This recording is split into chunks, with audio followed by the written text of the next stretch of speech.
Once there was a man who lived in a town. His name was Louis. He lived with his wife, Linda, and 2 children, Kate and Jack. Louis worked as a housekeeper for a businessman named Mr. Smith. His wife had passed away when their second son was just 2 years old. His sons, John and Ben, were now in 7th and 6th grade. Louis managed everything in Mr. Smith's house. He never allowed the servants to take food from the kitchen. One morning, after breakfast, Louis arrived at work. A while later, Mike, Ethan, and George came from the servants' quarters. Louis frowned. I came from home. But you couldn't get here before me from the servants' quarters? The 3 lowered their eyes and stayed silent. Louis said, George, go to the kitchen. Sir is about to wake up. Prepare breakfast quickly. Then he turned to Mike. Sweep the house, mop it well, and dust the shelves properly. I don't want to see dust anywhere. Now, go. Finally, he looked at Ethan. Water the plants properly. I saw some drying up. I will check later. Without a word, they hurried off to work. George entered the kitchen and took out some dates and strawberries for a milkshake. He poured water into a pot for tea and placed it on the stove. Then, he took out eggs, some for boiling and some for an omelette. A few moments later, Mike came. George, please boil some extra eggs for us. And make more omelet. Oh, and don't forget extra tea. George sighed. You know, Louis won't allow it. Mike pleaded. Please. George hesitated, then nodded. He took out more eggs and added extra water for the tea. Just then, Louis came and spotted Mike. His eyes narrowed. What are you doing here? Go and do your work. Mike said. Yes, sir. He quickly turned and left without another word. George started sweating. Louis glanced at the extra eggs and the water in the kettle. His eyes narrowed. George, what is this? George hesitated. What, sir? Louis said. Are you in your senses? So many eggs for boiling? 4 are enough. George quickly removed the extras. Louis pointed at the bowl. And why did you take out 8 eggs for the omelet? George hurriedly put back 3. Louis crossed his arms. And are you planning to serve tea to the neighbors too? George shook his head. No. No, sir. Reduce the water in the kettle. Louis ordered. George sighed. Okay, sir. Work quickly. Louis said before leaving. George muttered to himself. I knew this would happen. But Mike never listens. Then, he got busy with his work. George quickly set the breakfast table with jam, bread, butter, milkshakes, boiled eggs, omelets, cheese, and cereal. Mr. Smith, Ben, and John sat down to eat. Noticing Ben was quiet, Smith sipped his tea. He asked. What's wrong, dear? Ben shook his head. Nothing.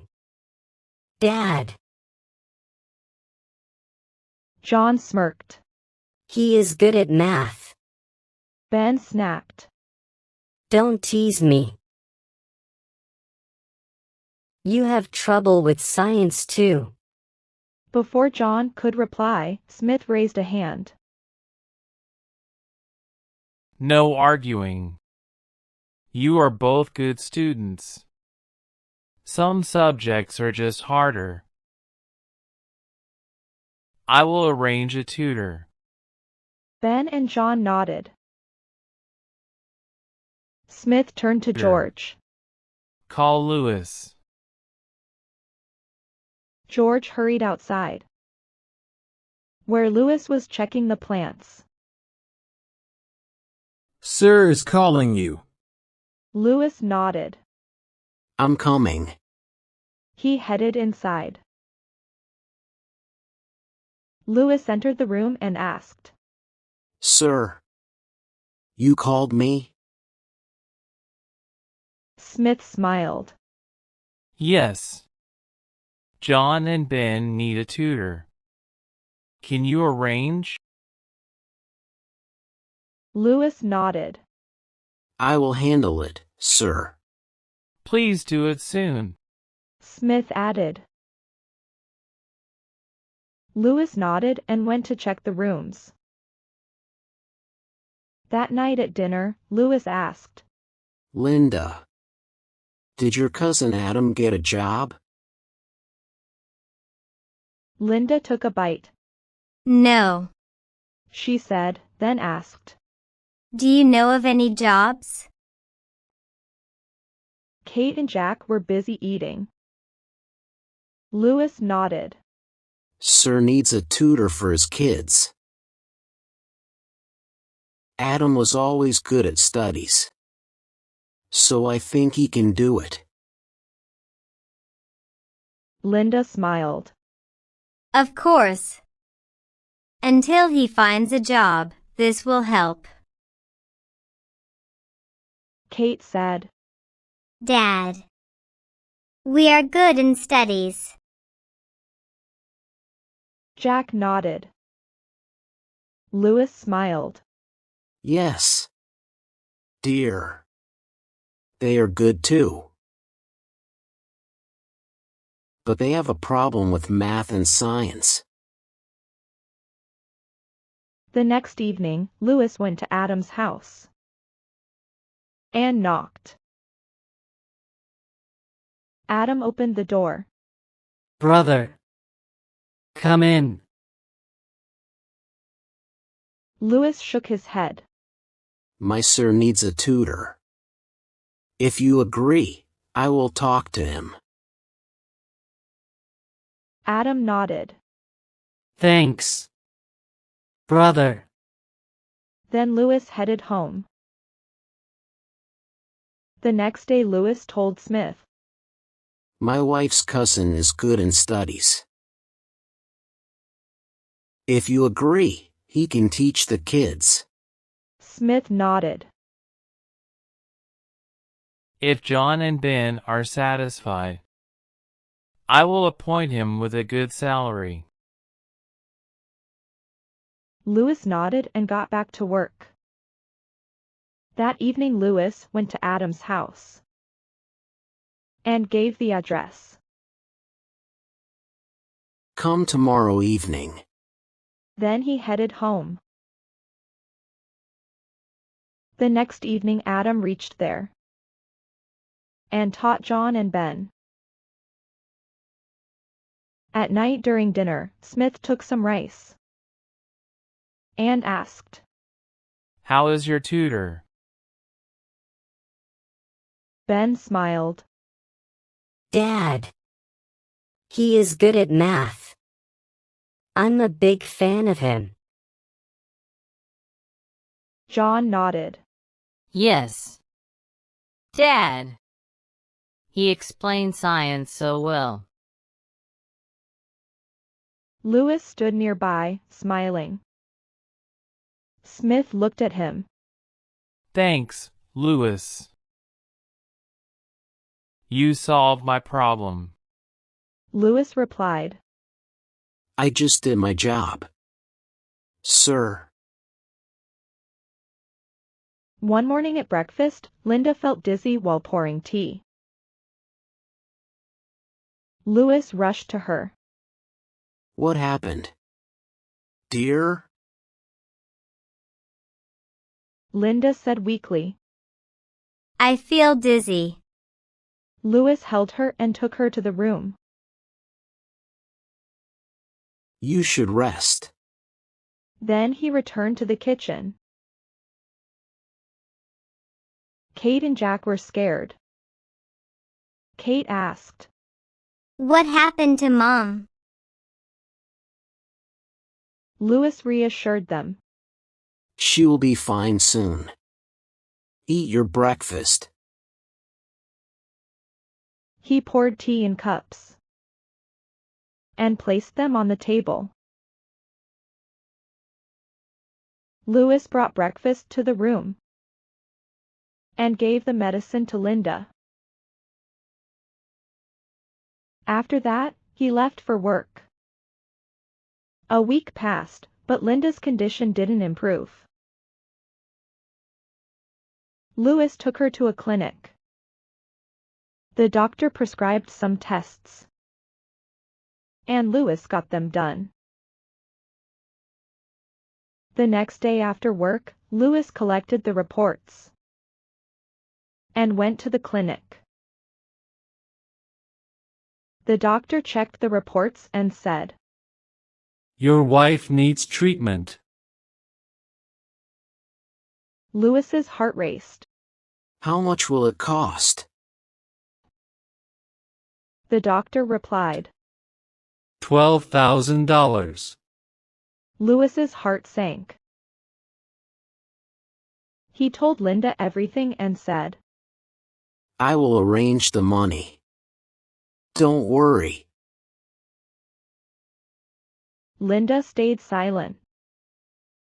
That night, Louis wondered.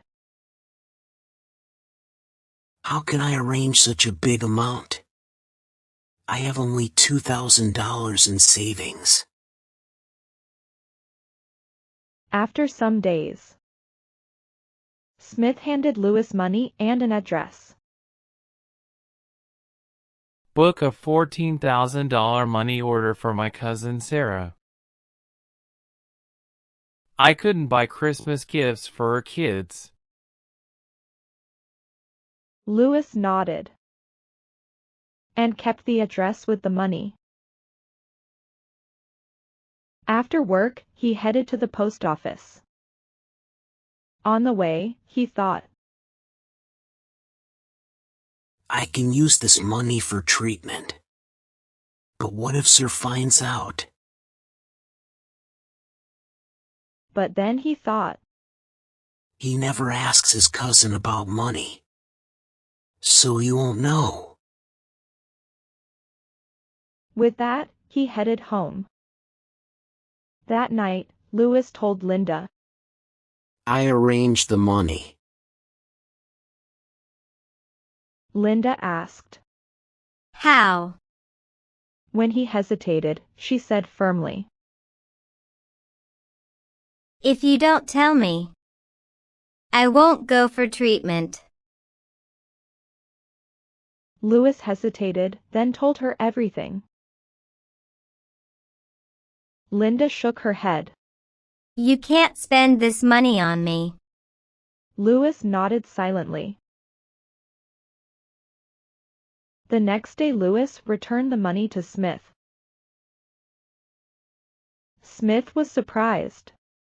Didn't you book the money order? Louis told him everything and said, I can't do this job anymore. I am a culprit. Smith smiled. I spent so much to save my wife. But I couldn't. I understand your feelings. You are not a culprit. Then he added, I will bear the cost of your wife's treatment. Tears filled Louis's eyes and he said, Thanks, sir. Smith smiled. You deserve it.